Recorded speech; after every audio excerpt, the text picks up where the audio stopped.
Hi everyone, I'm Sam, and today we're going to talk about clinical psychology. In 1896, a psychologist named Lightner Witmer established a modest little psychology clinic at the University of Pennsylvania. He probably didn't expect that this small act would spark a far-reaching revolution in both academic thinking and practical application, one that would eventually give rise to what we now call clinical psychology. In fact, it was Witmer who first coined the term that very year. Witmer had once studied under William James and later trained in experimental psychology in Germany with Wilhelm Wundt. At the end of the 19th century, psychology was still a new field, mainly focused on basic mental processes like sensation, perception, and attention, usually studied in laboratory settings. Wundt's psychology was more like refined philosophical experimentation than a discipline that dealt with people's real-life struggles.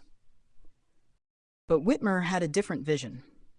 He believed psychology shouldn't remain confined to academic journals or labs. It should step into the real world, especially to help children struggling with learning difficulties or behavioral issues. By chance, a school teacher once approached him for help with a boy who had trouble spelling. She hoped psychology could offer a solution. Witmer took on the case, developed a series of assessments and interventions, and successfully helped the child.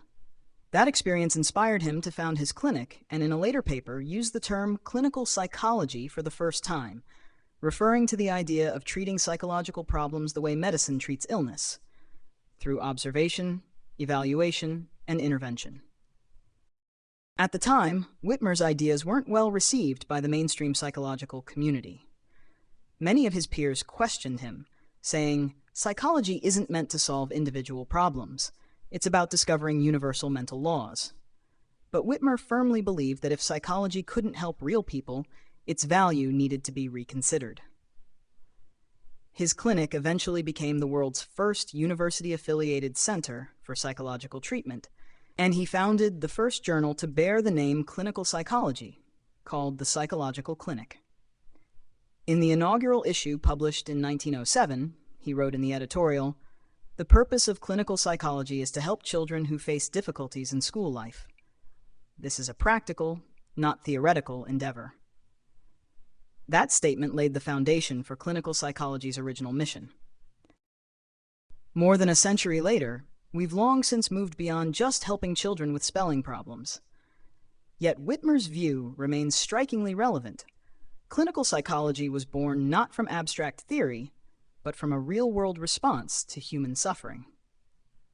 If Lightner Witmer's clinic marked the practical beginning of clinical psychology, then Sigmund Freud laid down its most fascinating and controversial theoretical foundation. He didn't use microscopes or rely on measuring instruments. His tools were dreams, slips of the tongue, anxiety, and silence. At the turn of the 20th century, Freud made a startling claim. Our brain is not the true commander of our behavior. The unconscious mind is the one actually steering the ship. Freud began his career as a neurologist, originally researching conditions like epilepsy and aphasia. But he soon realized that some patients exhibited physical symptoms, such as paralysis, blurred vision, or numbness, that had no medical explanation. These cases, which were labeled hysteria, seemed to stem from unconscious memories or internal conflicts that surfaced through the body. This insight led Freud to gradually develop his core idea. Psychological problems often cannot be explained by conscious thought. They are rooted in unconscious conflict. In 1899, Freud published his landmark book, The Interpretation of Dreams. Although the title page bore the date 1899, the book was actually released in 1900, a coincidence that also symbolized the beginning of a new century in psychological thinking. In the book, Freud described dreams as the fulfillment of unconscious wishes, a way for repressed desires and inner conflicts to find expression. He introduced a three-layer model of the mind: the conscious, the preconscious, and the unconscious, and argued that human behavior is largely shaped by the unconscious. Freud didn't just offer a new theoretical framework.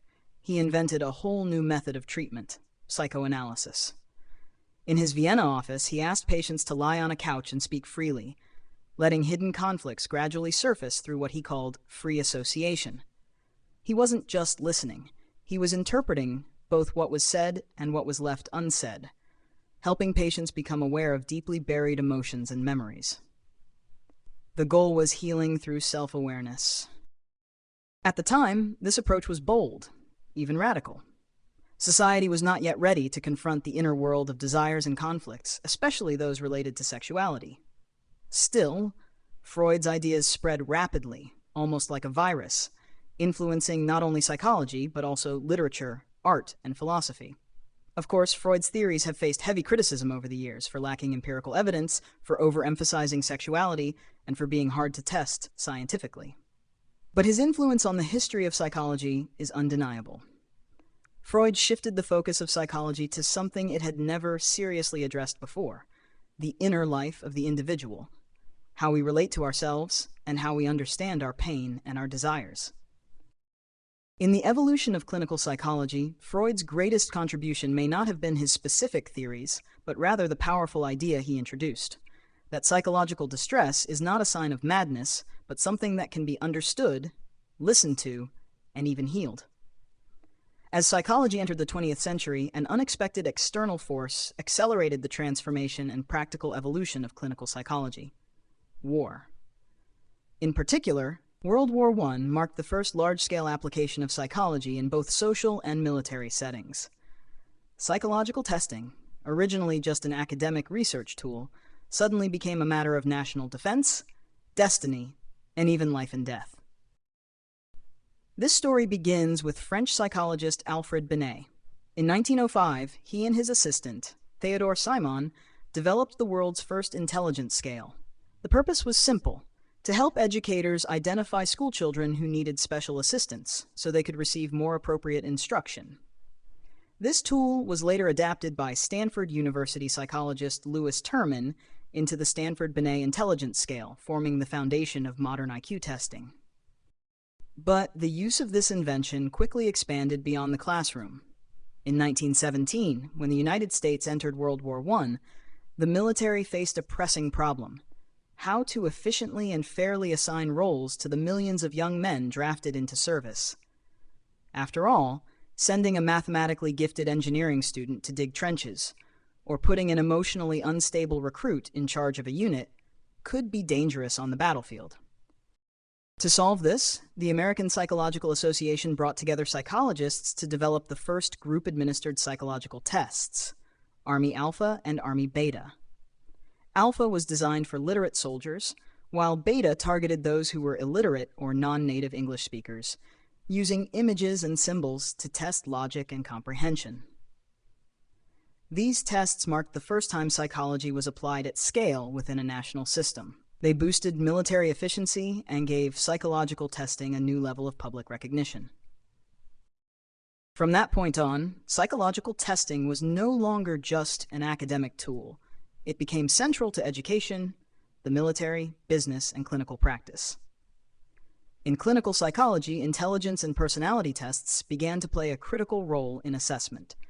In 1939, David Wechsler introduced the Wechsler-Bellevue Intelligence Scale, which later evolved into the widely used Wechsler Adult Intelligence Scale, still in use today. Beyond IQ tests, clinical psychology also developed tools for assessing personality and mental states. In 1943, the Minnesota Multiphasic Personality Inventory was created by Hathaway and McKinley. Based on the response patterns of psychiatric patients and control groups, it provided a structured way to make preliminary assessments of mental illness. Though the early version wasn't perfect, this kind of standardized, quantifiable, and comparable testing laid a crucial foundation for psychology to move toward evidence-based diagnosis. During this era, the role of the clinical psychologist began to shift, from being just a talker to becoming an evaluator. Although they weren't yet fully accepted within mainstream medicine, their expertise in psychological testing gradually expanded their influence. This, in turn, allowed future psychotherapy to be grounded in clearer diagnoses and deeper understanding, rather than relying solely on intuition or experience. In many ways, this period marked a turning point for clinical psychology, a transition from academia to structured practice, from intuition to science. And psychological testing was the essential passport in that transformation, helping psychology enter the core systems of society and laying the foundation for clinical assessment as we know it today. In the early development of clinical psychology, two major forces stood apart: psychoanalysis, which delved into the unconscious mind, and psychological testing, which sought objectivity and quantification. But by the mid-20th century, a new and quietly powerful force began to rise: behaviorism. This revolution wasn't concerned with the unconscious or sexual instincts. Instead, it returned to the most basic question: how is human behavior learned and changed? The story begins with Russian physiologist Ivan Pavlov. Though not a psychologist himself, his early 1900s research on dogs led to the discovery of classical conditioning. Dogs would salivate at the sound of a bell, not because of the bell itself, but because it had been repeatedly paired with food. This conditioned response profoundly influenced American psychologist John B. Watson, who believed that human emotions and reactions could also be trained. In 1920, Watson conducted his now famous and highly controversial Little Albert experiment. He exposed a baby to a loud noise while showing him a white rat, eventually making the child fearful of the rat and later of other white fluffy objects. While the ethics of the experiment are unacceptable by today's standards, it made a crucial point. Fear can be learned, so maybe it can also be unlearned. Around the same time in the US, B.F. Skinner introduced the concept of operant conditioning, expanding the possibilities for behavior change. He argued that behavior is shaped by its consequences. Behaviors followed by rewards tend to be repeated, while those followed by punishment are less likely to recur. This theory found broad application in parenting, education, and clinical treatment, especially for children, individuals with developmental delays, and those with autism. The rise of behavior therapy brought a whole new language and set of tools to clinical psychology. It rejected abstract interpretations of why people behave the way they do, and instead focused on how to help them behave differently. This practical, observable, and action-oriented approach helped establish psychotherapy as a measurable, teachable, and replicable professional skill. However, behavior therapy wasn't without its blind spots. In its early stages, it largely ignored inner experience and subjective emotion, leading some to question whether it treated people too much like lab animals. Can humans really be trained like rats? Over time, these concerns planted the seeds for the next revolution in psychology. Still, there's no denying that behavior therapy brought psychology squarely into the realm of treatment. It wasn't just about describing distress anymore. It was about learning how to change it. The same behavioral principles learned in rat mazes proved useful in navigating the emotional labyrinths of the human mind. Without question, it marked one of the most practical and profound turning points in the history of psychology. If the first wave of behavior therapy taught psychologists how to shape behavior, and the second wave of cognitive therapy taught people how to change their thinking, then by the late 20th century, a new and deeper question began to emerge among clinical psychologists. Do we really need to change our inner experience in order to feel better? Or are we simply at war with ourselves? This wasn't a question out of nowhere. While cognitive behavioral therapy had achieved tremendous clinical success, helping countless individuals reframe irrational beliefs and ease anxiety and depression, some patients still struggled. They would say, "I know my thoughts aren't rational, but I still can't change how I feel." They had learned to identify automatic thoughts, but remained stuck in a sense of helplessness in the face of their suffering. This led to a quiet shift in thinking, from change to acceptance. Over time, this shift grew into what we now call the third wave of behavior therapy. Instead of trying to directly control thoughts or emotions, third wave therapies focus on changing our relationship with those inner experiences. The goal isn't to push pain away or prove it wrong, but to acknowledge it, let it be there, and still choose to live a meaningful life. This shift was deeply influenced by the introduction of mindfulness. Rooted in Buddhist tradition, mindfulness was originally a meditative practice focused on full awareness of the present moment without judgment. American molecular biologist John Kabat-Zinn brought this ancient wisdom into Western medicine by founding the mindfulness-based stress reduction program in 1979. It was designed to help patients cope with chronic pain, stress, and emotional challenges, not through religion, but through a new way of relating to suffering, learning to live with it rather than against it. Mindfulness opened a new path for clinical psychology. Soon, several therapists began to integrate this accepting, non-judgmental stance into their treatment models. In the 1990s, Marcia Linehan developed dialectical behavior therapy, originally for treating borderline personality disorder. She emphasized that acceptance and change must coexist. A person can be in deep pain and still learn to steady themselves and gradually improve their emotional regulation and relationships. Around the same time, Stephen C. Hayes introduced acceptance and commitment therapy. AC suggests that suffering is a natural byproduct of language and human consciousness. We can't stop thinking, and we can't avoid fear or discomfort. Instead of fighting these internal experiences, ACT teaches us to accept them and refocus on what truly matters to us, our values and our actions.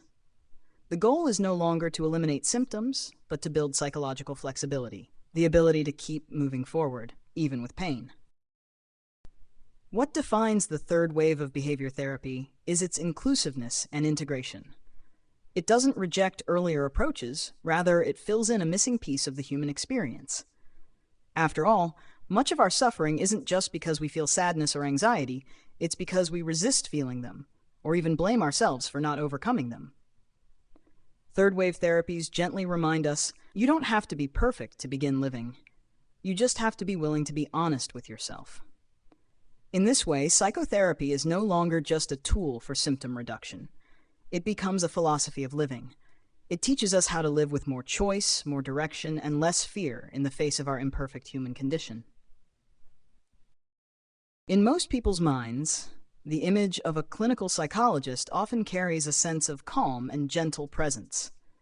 They sit in quiet consultation rooms, listening patiently, analyzing thoughtfully, as if they possess a special kind of insight into the human mind. But before becoming a professional helper, most clinical psychologists go through a long journey, one often filled with self-doubt. To become a clinical psychologist, the first thing you must learn isn't how to help others, but rather, who am I? That journey begins as early as entering university. Many students are drawn to psychology out of curiosity about emotions, trauma, healing, and human change. But once they step into the field, they quickly realize that psychology is not just about listening or being kind. It's a rigorous discipline that weaves together science, ethics, and practice. Academically, most countries require clinical psychologists to hold at least a master's degree. In countries like the United States, a doctoral degree is the standard. That means 5 to 8 years of intensive research and clinical training, covering areas such as assessment, therapy techniques, ethical practice, psychopathology, research methods, and statistics. During this time, students complete multiple internships in diverse settings: schools, hospitals, prisons, community centers, each filled with complex human stories and challenges. But academic credentials alone aren't enough. In most regions, aspiring psychologists must also pass national exams to obtain a license or certification. This isn't just a certificate. It's a legal and ethical commitment. You are agreeing to take responsibility for someone else's mental health, and the weight that comes with it, often unpredictable and profound. Yet the deepest transformation doesn't happen in the classroom. It happens in the presence of human suffering. Beginners often hope to solve problems, but in real clinical work, many problems don't have immediate solutions. You have to learn how to sit with pain rather than rush to erase it. You realize that listening doesn't mean waiting for your turn to speak. It means having the courage to step into another person's chaos and stay. During their training, many psychologists also undergo therapy themselves. This isn't because they're broken, but because no one can face another's pain without being affected. They must confront their own vulnerabilities, biases, projections, and boundaries, so that in the therapy room, they can offer real acceptance and empathy, rather than unconsciously wrapping someone else's story in their own needs. This is not an easy path. It demands both emotional maturity and intellectual rigor. It requires believing in the possibility of change, while also accepting that not everyone will change. And that's precisely what gives this work its weight. As a clinical psychologist, you're not just a provider of knowledge, you're a companion to someone in a dark place, walking with them through stretches of life they don't want to face alone. So ultimately, becoming a clinical psychologist is more than acquiring a profession. It's about cultivating a way of being, the willingness to face human suffering without turning away or trying to control it. With steadiness, empathy, and understanding, you hold space for the struggle, gently guarding the edges of each person's inner world. To outsiders, the work of a clinical psychologist often carries a certain mystique. Sitting in a quiet room, listening as others share their most difficult, unspoken secrets, offering support, analysis, and guidance. Sometimes they seem like doctors, sometimes like philosophers, or even spiritual guides. But behind this calm and meaningful role, clinical psychologists are also facing a wave of unprecedented challenges, some from the outside world and others from within. One of the most fundamental tensions is this: how does a psychologist care for their own emotions while constantly listening to others' pain? This isn't an abstract concern. It's a daily, weekly reality. Clients entrust them with their darkest experiences: trauma, grief, violence, despair. The psychologist cannot turn away, nor can they offer quick judgments or shallow comfort. They must hold professional responsibility and emotional resonance at once, and yet somehow, at the end of the day, lay all that weight down and return to their own life. It's not about being cold, it's about mastering a difficult psychological skill, to stay present without becoming overwhelmed, to remain human without withdrawing. In fact, research shows that clinical psychologists and mental health professionals face significantly higher rates of burnout and depression than many other professions. And yet, many hesitate to admit this, because they are supposed to be the ones who help others. That's why self-care has become more than a personal choice. It's now an ethical responsibility of the profession. On a larger scale, clinical psychology is also grappling with societal and systemic challenges. In many countries, mental health services are still scarce. Therapy is often seen as a luxury, accessible mainly to the middle class or those who can afford it. Even in places with government subsidies or insurance support, the system may be bogged down by bureaucracy, staff shortages, or restricted treatment durations. Clinical psychologists are constantly torn between wanting to help more people and being constrained by systemic limits. At the same time, the nature of psychological distress itself is changing. Where anxiety once stemmed mostly from trauma or family dynamics, today it might arise from information overload, social media pressure, climate anxiety, or struggles with identity and cultural disconnection. Psychologists are no longer just addressing individual problems. They are navigating a fast-changing societal whirlwind, trying to offer people a steady place to land. Meanwhile, the field of psychology also faces internal scientific questions. What truly counts as effective treatment? Can every form of distress be diagnosed, categorized, or fit into a treatment model? And how well can Western psychological frameworks understand suffering shaped by different cultural backgrounds? Clinical psychology has never been a static body of knowledge. It's a living practice, constantly in conversation with real life. Psychologists must keep learning, reflecting, and sometimes unlearning in order to stay in touch with the complexity of human experience. Perhaps the biggest challenge boils down to a simple question: can we admit that we, too, are human? Clinical psychologists aren't healthier or stronger than others. They are simply people who chose a profession that demands learning, over and over again, how to sit with others, how to sit with pain, and how to sit with their own limits. Their job isn't to fix the world, but to offer in a world that remains broken, one moment of understanding, one act of support to one person.